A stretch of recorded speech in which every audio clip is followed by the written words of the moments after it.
Okay, so tip number one is to go back in time. And I'm not talking about reading time travel stories or anything like that. I'm talking about going back and reading science fiction books from previous decades. Go and look at what's critically acclaimed from the 50s, 60s, 70s, 80s, rather than just sticking to modern science fiction books that you'll find in these kind of chain bookshops. And the reason that I say this is I see on YouTube a lot of people who make videos not specifically about science fiction, about all genres, will put out these lists of top 10 science fiction books, and the books on that list will be all modern books from authors such as Andy Weir, Cixin Liu, or Blake Crouch. And in my experience of reading modern science fiction versus vintage science fiction, I think the gulf in quality is enormous. And I'm not talking necessarily about the ideas and the concepts. It's more about the actual quality of the writing and the ability to construct a novel in a satisfying way that works so well in this particular genre. Now, this one could be a little bit difficult because a lot of the books that I talk about on this channel are more difficult to find, or they're no longer in print.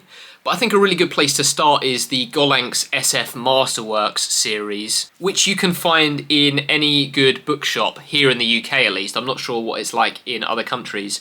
But they will carefully curate and select science fiction classics from a number of different decades and keep them in print in this kind of collectible set. I just picked one randomly off my shelves, but The Dispossessed by Ursula K. Le Guin, and they all have the same spine, so they look fairly decent sitting on a shelf next to each other.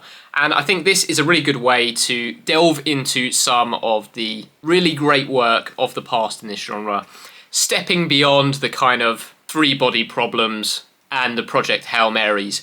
Not to necessarily knock those books too much, I understand why people like them, but if you're finding that you're not necessarily satisfied by the actual quality of the prose, then do go back and do some due diligence on science fiction classics of old. Tip number 4 then is really related to that and piggybacks off of my recommendation to go back to those previous decades, is that context matters. So if you're reading books from different decades, the authors will have been in a different state of mind, there will have been different social norms, and there will have been different matters pressing in the public consciousness, which do feed through into science fiction in particular. And a great example of that is if you go back and read science fiction work from the 40s and 50s, almost all of it involves the nuclear scare in some way, and it's really easy to understand why that's the case. But what becomes a sticking point for a lot of people reading science fiction is the treatment of certain demographics in the characters. And while it's not an out-and-out excuse, I think you do have to put yourself in the mind of the times and understand why the book was written in that way.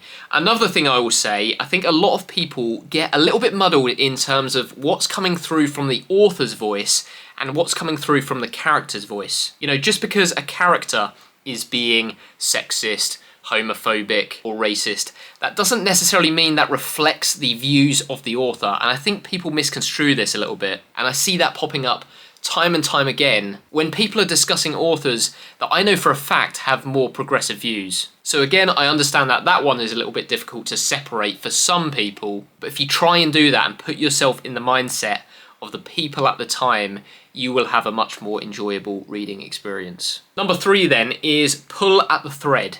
And what I'm talking about here is that if you hit on something that you really enjoy, follow that path a little bit. So if you read a book, say from Philip K. Dick, and you think it's incredible, it can be tempting to go and read a bunch of different authors to try and give yourself this well-rounded perspective of the genre. But what I would say is that to be on the safe side, if you're not enjoying science fiction, if you do find an author that you like, go and read another one of their books. Because even if you don't like the content and the concepts, it's almost guaranteed that you will get along with the writing style at the very least. And often, authors will tap the same conceptual well with themes that pop up time and time again. I mentioned Philip K. Dick there, where he's talking about religious themes a lot of the time. You've got Robert Silverberg, who is always looking at this sort of human transcendence and redemption. People like Ursula K. Le Guin, I've already mentioned, will often tackle quite heavy political themes in her work. And so if you're enjoying the writing style or the themes, following that thread is a great way to keep yourself engaged in science fiction, where you might have otherwise bounced off of it if you were trying to read many different authors. And once you have read a few books in a certain author's bibliography, it will give you a better idea of what your tastes are and what to look out for in future. And just to say, obviously, I'm not the most well-read person in the genre on YouTube, or even among my subscribers, so if you do have any of your own tips to make science fiction reading more enjoyable, or you disagree with anything that I'm saying in this video, please do let me know in the comments. It would be a good discussion, I think. Number 2 is to meet the author in the middle. And I think the number 2 and number 1 tip are very specific to the science fiction genre. And what I mean by meeting the author in the middle is that in this genre, certain authors will write things in a way that is purposefully obscure or obtuse in order to disconcert you, unnerve you, or transport you to a different world. And I think for many people reading science fiction books, there's that period in the beginning where you're trying to adjust to this new world, new technologies, or new ideas, and people really do lose focus there, and they will abandon books because of it. But what I would urge you to do is think about why the writer is writing things in a certain way. Why are they deliberately being opaque in their writing style? And I think a really good example of this is The Book of the New Sun by Gene Wolfe, or Inverted World by Christopher Priest, which is about a city moving along through the world on these enormous railway tracks that are consistently being removed from its wake and laid in its path. And Priest is deliberately withholding information from you, not giving you much context or information about the outside world. But what he's doing here, and what Gene Wolfe does in The Book of the New Sun, is signpost to certain details to make you think a little bit more about what's going on before the big reveals come later on in the novels. So if you have that in mind, and you try to come to this conceptual middle ground with the author, and think about why they're writing it in that way, it can make the journey to that end destination much, much better. And finally then, following on from that, the number 1 tip for enjoying science fiction reading, in my opinion, is to give it a minute. And this is similar to the last tip, but what I mean by this is that a lot of people will DNF books. You know, they will put a book down if they're not enjoying it, they won't see it through to its conclusion, and they will happily move on and forget about it. I think that science fiction is uniquely positioned to deliver endings that flip the entire book on its head and give you an entirely new perspective. And this can be done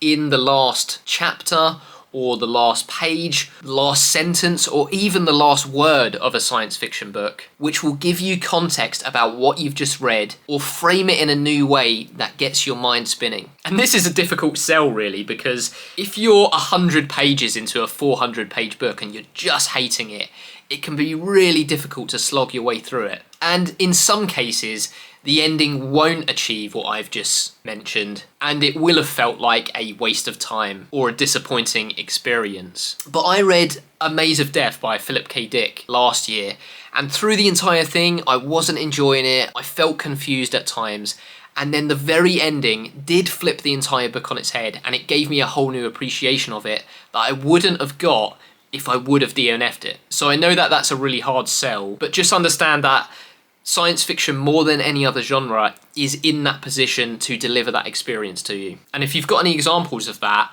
without spoiling them, of course, feel free to leave them in the comments, because I'm always looking out for that sort of thing. So yeah, slightly different video from me today, but I do feel like I do see these people having difficulties with reading older science fiction in particular and bouncing off it because of some of the reasons that I've mentioned in this video. And as someone that's really accelerated my science fiction reading over the last couple of years, these are just 5 things that I've felt have helped me to come to the genre with a more open mind and have a great time reading some of these classics. And yeah, I think just because of the state that science fiction is in in terms of the books that are being published and the quality of that work. If readers could shift their mindset a little bit, it might pave the way later on to this kind of level of greatness that I've been experiencing, making a return and getting a place up there with all of the romantasy and fantasy that is being published en masse. Thank you very much for watching, liking and subscribing, and I'll see you on the next one.